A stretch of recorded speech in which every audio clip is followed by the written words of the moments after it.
You're listening to Systemic Error Podcast. The failure was designed.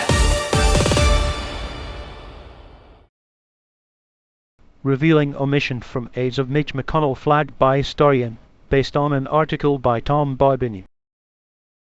The McConnell health cloud is a power move, not a privacy quirk. A politician who built the rules now benefits from the fall.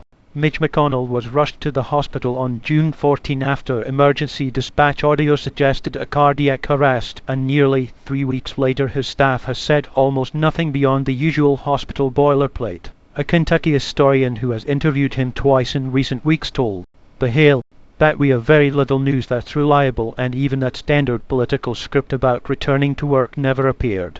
The rebel power sits with the people controlling the release. This is not a mystery created by reporters. It is a message strategy executed by McConnell's aides. They control the only official channel here, and they have chosen withholding over clarity. That is not passive privacy. It is active management of perception. When a senator's office refuses to provide even the routine language that usually accompanies a health crisis, the point is not to inform the public. The point is to prevent the public from knowing enough to judge what the office holder can still do, who is actually making decisions, and whether power is being exercised by a person who is medically able to exercise it. The concealment is the story.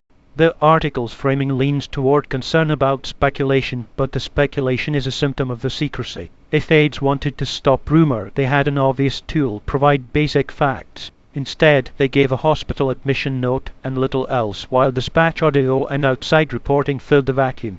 That choice matters because McConnell is not a private citizen with no public duties. He is one of the most consequential political operators of the modern Senate, and his condition affects institutional power.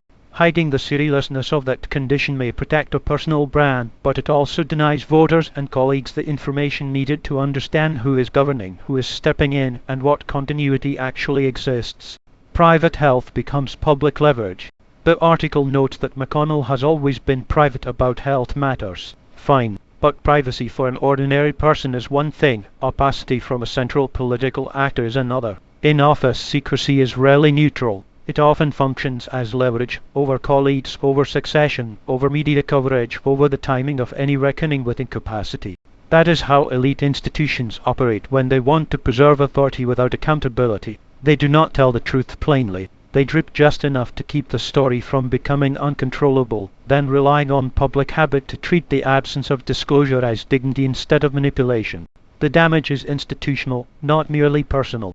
The immediate subject is McConnell's health. The larger issue is a political system that lets major power brokers disappear behind staff-controlled statements while retaining all the authority their office confers. The public is expected to accept that silence is respectable, even when the silence blocks serious questions about performance, succession, and decision-making. That is the pattern: elite institutions demanding deference while withholding the facts that deference would depend on. In this case, the concealment is not a side note to the story. It is the mechanism of the story.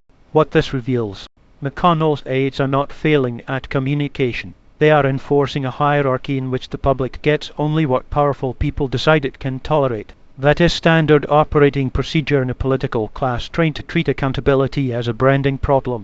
The deeper lesson is simple: when institutional power is concentrated in a small circle, secrecy becomes part of governance. The consequence is a public left guessing about the condition of the people making decisions in its name, and a political culture trained to mistake managed opacity for seriousness.